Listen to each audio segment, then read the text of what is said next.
John, the Liquidator. This is the Liquidator Report. I hope everybody's having a great day today. We have to talk about one of the hottest stories in the country right now. That is Disney and ESPN being accused of some illegal activity, according to Front Office Sports. There is many news articles coming out about Disney and ESPN management of sports coverage. Now, if you guys don't know, ESPN is labeled being the worldwide leader in sports, so they definitely kind of got a plus there. You know, if you want to talk about running a monopoly, I'll show you guys where all of this information is coming from. This popped up about 5 minutes ago from Front Office Sports, stated Disney is accused of illegally leveraging ESPN dominance in live sports. Disney is far more powerful than the cute mouse logo suggests. Dish Network said, alleging it is forced to pay hundreds of millions annually for content its customers don't watch. Yes, this is a crazy, crazy story. It stated this says Disney is abusing monopoly power over skinny sports bundles. The blistering counterclaims came in response to an August Disney lawsuit. Disney is illegally abusing ESPN dominance in live sports. A smaller rival claimed in a recent court filing, Disney is far more powerful than the cute mouse logo suggests. Disney said in the antitrust counterclaim filed in New York federal court Friday in response to an August lawsuit from Disney. Dish claims that Disney requires it to pay hundreds of millions of dollars every year in excess fees for content that Dish customers do not watch. Now, my thing about it is, who don't watch sports? See, that's the only part of this story where I'm a little puzzled at.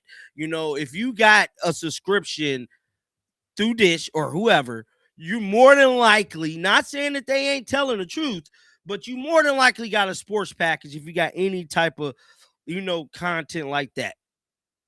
Now, it goes on to say the counterclaims, which contain 12 counts, including attempted monopolizing and unresponsible restraint of trade, alleges that Disney is using ESPN's popularity to force distributors into bloated, expensive channel bundles while blocking them offering cheaper, sports-focused alternatives. So basically, if I'm reading this correctly, they're saying Disney saying, no, y'all got to do the bundles we telling y'all to do. You can't give them no cheaper offer. Take the cheaper offer off the table. Y'all either going to do what we telling y'all to do, or we just going to pull ESPN from your platform. That's what I'm guessing this is trying to say, that they're running a monopoly in that aspect. Now, it goes on to say, according to Dish, Disney has attempted to monopolize the market for live sports distribution by leveraging its staggering control over premium sports rights, including major NFL and NBA events like the Super Bowl and NBA Finals, to impose strict bundling requirements on distributors. 3 different times over the last year, Disney has tried to create a distribution platform at the expense of its own distributors and their customers that provide so-called skinny sports bundles that Disney barred other distributors from offering. Now, the suit cites that Fubo Venu saga as one example. In February 2024, Fubo, a small sports distributor, sued Disney to block the introduction of Venu Sports. I never heard of that. A joint sports streaming venture between ESPN, Fox, and Warner Brothers Discovery. Fubo succeeded in stopping the Venu launch, so that's why we never heard of it, because it was never launched because Fubo stopped it.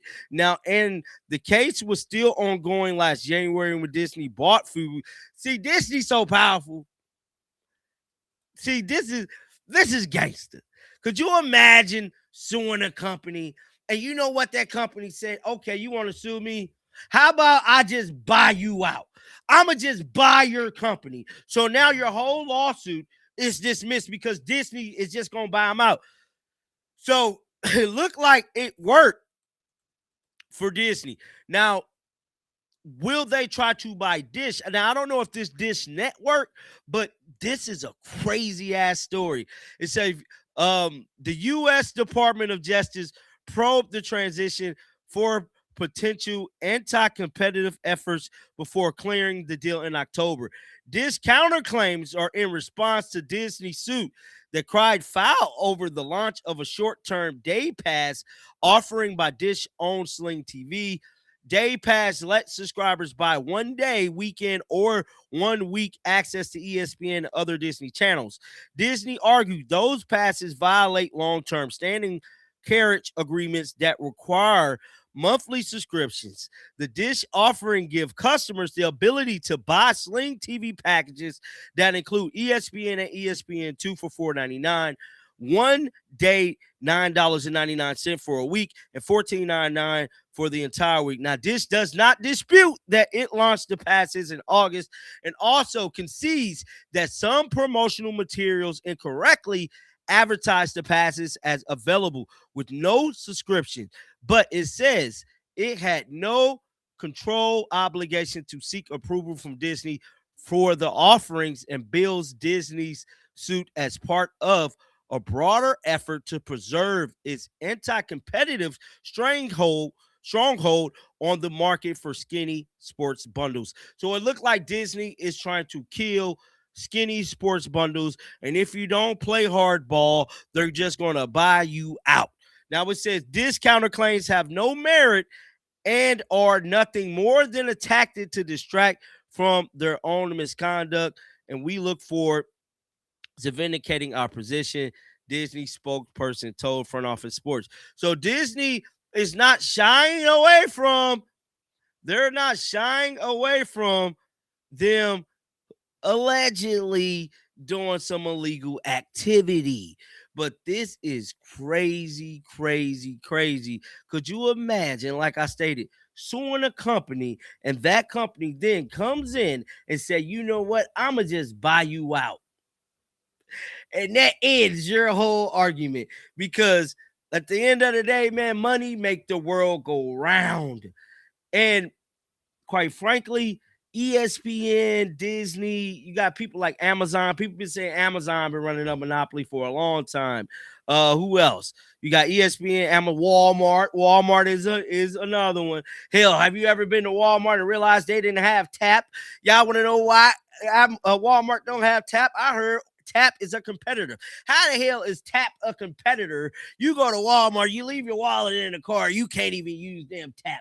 It's monopolies running every damn where. Get down in the comment section right now. Let me know y'all thoughts about this, man. Keep them bells on. I will be back with another one. And I am John the Liquidator. This has been another episode of the Liquidator Report. And until next time, man, peace out.